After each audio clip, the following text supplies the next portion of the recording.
Marta Aguilar llevaba el audífono oculto bajo el pelo recogido cuando entró en el turno de noche del Hospital Universitario de La Paz, y ninguno de sus compañeros sabía todavía que ese pequeño detalle iba a cambiar el destino de todos ellos aquella madrugada. Llevaba 3 años trabajando en la planta de traumatología, y en 3 años había aprendido a leer los labios con una precisión que ni sus propios superiores sospechaban, porque Marta nunca había contado a nadie en el hospital que había perdido gran parte de la audición a los 22 años, tras una meningitis que estuvo a punto de matarla. Se lo había ocultado a todos menos a la supervisora de personal, que firmó su contrato bajo la condición silenciosa de que ella misma decidiera cuándo, y si alguna vez, quería contarlo. Aquella noche, sin embargo, algo en el ambiente de la sala de enfermería olía distinto. Elena Ferrer, la enfermera con más antigüedad del turno, llevaba semanas mirando a Marta con una mezcla de desconfianza y desprecio que nunca llegaba a convertirse en palabras claras, pero que se notaba en los silencios que se hacían cuando Marta entraba en una sala. Elena había pedido un ascenso a coordinadora de planta 2 meses atrás y no lo había conseguido, y en su cabeza, de alguna manera retorcida, la culpa recaía sobre la nueva enfermera callada que parecía no encajar nunca del todo en las conversaciones del grupo. Fue Elena quien organizó, con la ayuda de 2 auxiliares más, el ingreso especial que llegaría esa noche. Un paciente de alto perfil, dijeron en el parte de turno, un comandante retirado del Cuerpo de Infantería de Marina de Estados Unidos, trasladado a España para una cirugía de rodilla tras años de servicio en misiones internacionales. El hombre llegaría acompañado de personal diplomático y su expediente incluía una nota que casi nadie leyó con atención, una nota que mencionaba que el comandante había perdido gran parte de la audición en un ataque con explosivos años atrás y que se comunicaba principalmente mediante lengua de signos americana. Elena vio la oportunidad perfecta antes de que nadie más se diera cuenta de lo que tenía delante. Con una sonrisa que parecía amable pero que escondía un cálculo frío, propuso que fuera Marta quien recibiera al comandante, la nueva, la que según sus propias palabras susurradas a los auxiliares, nunca prestaba suficiente atención a lo que se le decía en las reuniones de turno. Lo dijo delante de todos, en voz alta, como si fuera un gesto de confianza. En realidad era una trampa cuidadosamente diseñada para que Marta fallara delante de un paciente importante, delante de la dirección del hospital, y delante de la prensa local que ya esperaba fuera para cubrir la llegada del veterano condecorado. Nadie le advirtió a Marta que el comandante era sordo. Nadie le entregó la nota completa del expediente. Le dieron solamente una tablilla con los datos básicos y la orden de recibirlo en la puerta de urgencias con la cortesía protocolaria de siempre, sabiendo perfectamente que sin esa información, la recepción se convertiría en un desastre incómodo que humillaría a la enfermera nueva delante de todo el personal reunido para la ocasión. Marta caminó hacia la entrada principal sin sospechar nada, ajustándose la bata y repasando mentalmente el protocolo de bienvenida para pacientes internacionales. Fue entonces, al cruzar las puertas automáticas y ver la comitiva de vehículos oficiales deteniéndose frente al hospital, cuando notó algo extraño en la forma en que 2 ayudantes del comandante gesticulaban entre ellos, moviendo las manos con una fluidez que no era casual, que era lenguaje, un lenguaje que Marta, sin que nadie en aquel hospital lo supiera jamás, entendía perfectamente porque lo había aprendido durante su propia rehabilitación años atrás. El comandante bajó del vehículo apoyado en un bastón, con el uniforme de gala perfectamente planchado a pesar del largo viaje, y sus ojos recorrieron el grupo de personal médico reunido con la mirada entrenada de un hombre acostumbrado a evaluar una situación en segundos.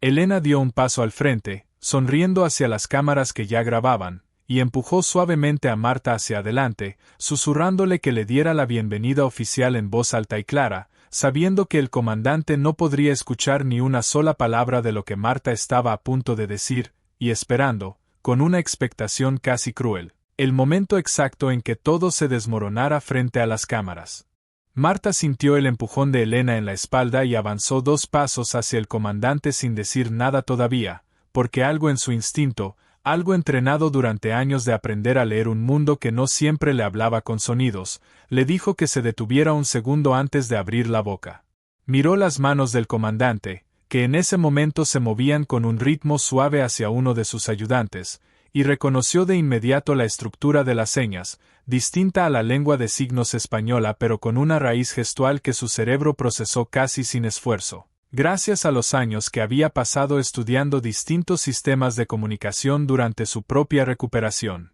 En vez de pronunciar el discurso protocolario que Elena esperaba escuchar fallar, Marta bajó la tablilla que llevaba en las manos, dio un paso lateral para colocarse justo dentro del campo visual del comandante, y levantó ambas manos despacio, con la palma abierta, en el gesto universal de quien pide permiso antes de comunicarse. El comandante, que llevaba 3 días de viaje soportando protocolos apresurados y personas que le hablaban de frente sin esperar a que sus ojos se acostumbraran al movimiento de sus labios, se detuvo en seco al ver aquel gesto tan poco habitual en un entorno hospitalario europeo. Elena, todavía sonriendo hacia las cámaras, no entendió al principio lo que estaba ocurriendo. Pensó que Marta simplemente se había quedado congelada por los nervios, exactamente como había previsto, y estuvo a punto de intervenir para rescatar la situación delante de los periodistas cuando notó que el comandante había levantado una mano hacia Marta, pidiéndole que esperara, con una expresión que ya no era la cortesía distante de un militar en visita oficial, sino algo mucho más parecido a la sorpresa genuina. Marta formó lentamente, con las manos todavía torpes por la falta de práctica reciente, la pregunta que había decidido hacer en ese instante, guiándose por instinto más que por certeza. Preguntó, en el sistema que había reconocido en los gestos del ayudante, si el comandante prefería continuar la conversación en lengua de signos americana o si necesitaba que alguien tradujera. El rostro del comandante cambió por completo. La rigidez protocolaria que había mantenido durante todo el trayecto desde el aeropuerto se desvaneció en un segundo, sustituida por una atención absoluta, la mirada de un hombre que llevaba años sin encontrar en un hospital extranjero a nadie capaz de dirigirse a él directamente sin intermediarios. Fue entonces cuando ocurrió lo que nadie en aquella entrada de urgencias esperaba. El comandante, apoyándose con esfuerzo visible en su bastón, se irguió cuanto pudo, cuadró los hombros con la disciplina de 30 años de servicio, y llevó la mano derecha a la sien en un saludo militar perfecto, dirigido no a la directora del hospital que esperaba a su lado, no a los cámaras de la prensa local, sino directamente a Marta Aguilar, la enfermera nueva que Elena había empujado al frente esperando verla fracasar. El silencio que siguió duró apenas 3 segundos, pero a Elena le pareció una eternidad.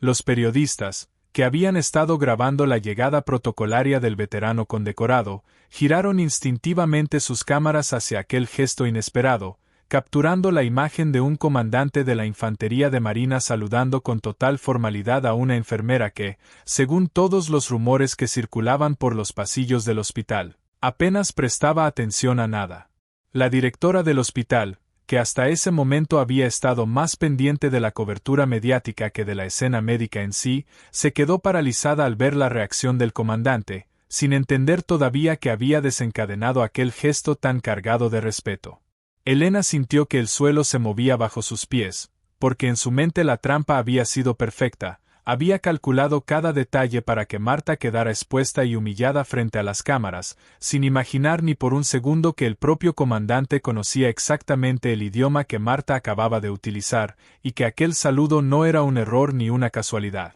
sino el reconocimiento inmediato de alguien que llevaba toda su vida siendo mal entendido por sistemas que nunca se molestaban en adaptarse a él. Nadie en aquel grupo, ni Elena, ni los auxiliares que habían participado en la trampa, ni siquiera la propia dirección del hospital, sabía todavía que aquel primer saludo era solo el principio de algo mucho más grande, algo que expondría no solo la crueldad silenciosa que Marta había soportado durante meses, sino un secreto sobre el propio comandante que cambiaría el rumbo de toda su estancia en aquel hospital. La directora del hospital, Cristina Solano, tardó varios segundos en recomponerse delante de las cámaras, y cuando finalmente reaccionó, lo hizo con la elegancia forzada de alguien acostumbrada a improvisar ante situaciones que escapaban de su guión. Se acercó al comandante con una sonrisa amplia, extendiendo la mano para saludarlo formalmente, sin saber que aquel gesto llegaba tarde, que el verdadero protocolo de bienvenida ya se había producido segundos antes entre el veterano y la enfermera que nadie había preparado para recibirlo.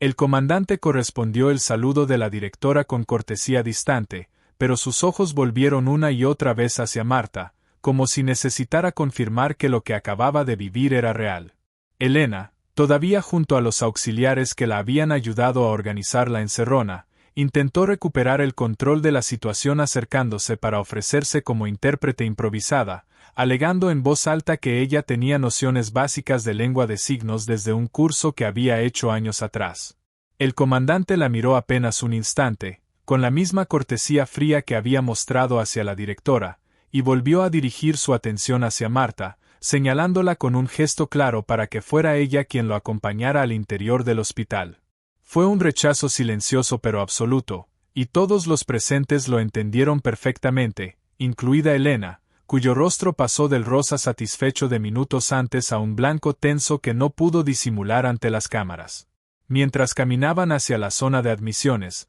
Marta descubrió, a través de gestos lentos y pausados que el comandante formaba con una paciencia inusual, que su nombre era Roberta Jovay, coronel retirado del Cuerpo de Infantería de Marina de Estados Unidos, condecorado tras más de 20 años de servicio, y que había perdido la mayor parte de la audición en un ataque con artefacto explosivo improvisado durante una misión en Oriente Medio hace más de una década. Le explicó, con la misma tranquilidad con la que un hombre acostumbrado a dar órdenes en situaciones de crisis explica los hechos, que había recorrido 3 hospitales distintos en los últimos 2 años buscando un centro médico donde pudieran operarle la rodilla sin que su sordera se convirtiera en un obstáculo constante para cada indicación médica. Marta, mientras avanzaban por el pasillo, sintió que algo en su pecho se aflojaba después de meses de esconder una parte esencial de sí misma en aquel mismo hospital. Le respondió, también en señas, que ella misma había perdido gran parte de su audición años atrás, y que jamás lo había contado a sus compañeros por miedo a que la trataran distinto, por miedo a convertirse en la enfermera de la que se habla en voz baja en los pasillos. El coronel se detuvo un momento al escuchar aquello, la miró con una intensidad distinta, y le hizo una pregunta que Marta no esperaba, quiso saber si alguien en aquel hospital sabía la verdad sobre su condición. Fue en ese instante, cuando Marta dudaba cómo responder, cuando ocurrió el giro que nadie había previsto. Uno de los auxiliares que había participado en la encerrona de Elena, un hombre joven llamado Iker que llevaba semanas incómodo con la forma en que trataban a Marta pero que nunca había reunido el valor de decir nada, se acercó discretamente y le entregó al coronel una copia impresa del expediente completo que Elena había ocultado deliberadamente aquella mañana. El mismo documento que mencionaba con claridad la sordera del coronel y que jamás llegó a manos de Marta. El coronel leyó el papel despacio, con el ceño fruncido, y luego levantó la mirada hacia Cristina Solano, que caminaba unos pasos detrás siguiendo la conversación sin entender una sola seña. Le preguntó, esta vez en voz alta, con el inglés marcado por el acento militar que había usado durante décadas de mando, porque la única persona de todo el hospital capaz de comunicarse con él había sido enviada a recibirlo sin la información básica de su historial médico, mientras otros miembros del personal, que sabían perfectamente de su condición, se habían quedado atrás esperando el fracaso. La pregunta cayó sobre el pasillo como una losa, y Cristina Solano, sin saber todavía la magnitud de la trampa que se había urdido esa mañana bajo su propio techo, se giró lentamente hacia Elena, exigiendo una explicación que ninguna de las dos imaginaba que terminaría revelando mucho más de lo que Elena jamás quiso confesar.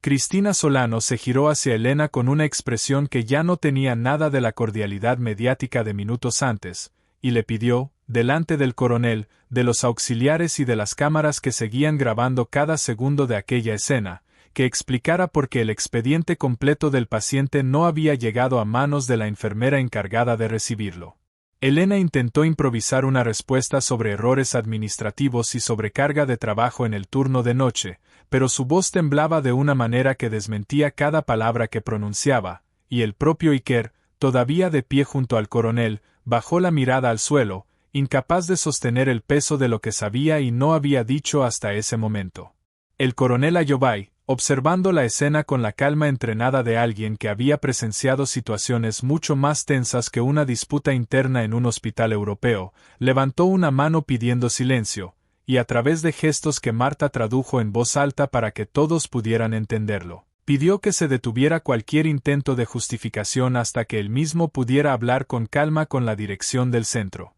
Explicó que no estaba allí para señalar culpables públicamente, sino que necesitaba entender si aquel incidente era un caso aislado o si reflejaba una forma de trato que otros pacientes, y quizás otros miembros del personal, sufrían de manera habitual sin que nadie los escuchara. Fue entonces cuando Marta, todavía procesando la intensidad de lo que estaba ocurriendo a su alrededor, sintió que debía decir algo que llevaba meses callando. Con la voz firme pero visiblemente afectada, le contó a Cristina Solano, delante de todos, que aquella no era la primera vez que la dejaban fuera de información relevante, que llevaba 3 años ocultando su propia sordera parcial por miedo a perder oportunidades dentro del hospital, y que en más de una ocasión había notado comentarios y miradas que la señalaban como distinta, como alguien que no encajaba del todo, sin que nunca hubiera reunido el valor de denunciarlo formalmente por temor a las consecuencias. El silencio que siguió a esa confesión fue distinto al anterior, más denso, cargado de una vergüenza colectiva que empezaba a extenderse entre quienes habían presenciado, sin intervenir, meses de trato desigual hacia su compañera. Cristina Solano, visiblemente afectada por la dimensión del problema que empezaba a revelarse, pidió que se trasladara la conversación a su despacho, lejos de las cámaras, pero el coronel Ayobay, con un gesto firme, indicó que prefería que Marta permaneciera presente en cualquier reunión que se celebrara a partir de ese momento, como muestra de respeto hacia la única persona que lo había tratado con la dignidad que merecía desde su llegada. Mientras se dirigían hacia las oficinas administrativas, ocurrió el giro que nadie en aquel pasillo podía haber anticipado. Uno de los ayudantes diplomáticos que acompañaba al coronel recibió una llamada urgente. Tras escuchar unos segundos, se acercó a Ayobay para susurrarle algo en inglés que Marta, gracias a su entrenamiento en lectura labial, alcanzó a comprender parcialmente.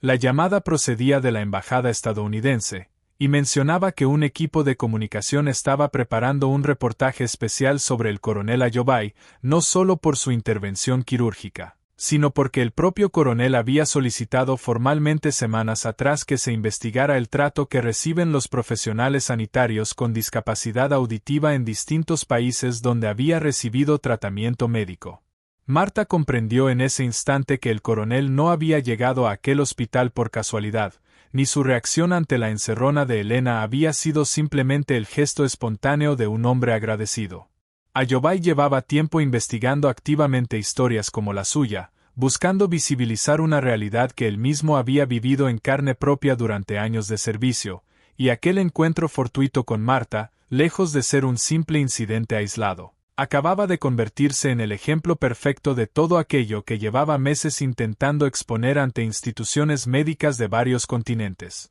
En el despacho de Cristina Solano, con Marta sentada junto al coronel Ayobay y su intérprete oficial ya incorporado a la reunión, salió a la luz la verdadera magnitud de lo que había estado ocurriendo durante meses en aquella planta de traumatología. La directora, revisando con incredulidad los registros internos que Iker se atrevió finalmente a entregar por completo, descubrió que Elena había bloqueado en al menos 2 ocasiones anteriores solicitudes de adaptación que Marta había presentado discretamente al Departamento de Recursos Humanos. Solicitudes relacionadas con el uso de dispositivos de apoyo auditivo durante las reuniones de turno, siempre archivadas bajo el pretexto de falta de presupuesto o de prioridades administrativas más urgentes. Elena, llamada también al despacho para dar explicaciones, intentó al principio sostener la versión de que todo había sido un malentendido, un simple error de comunicación entre compañeras, pero cuando Cristina Solano le mostró los correos electrónicos donde había pedido expresamente a Recursos Humanos que no se hicieran excepciones especiales para el turno de noche,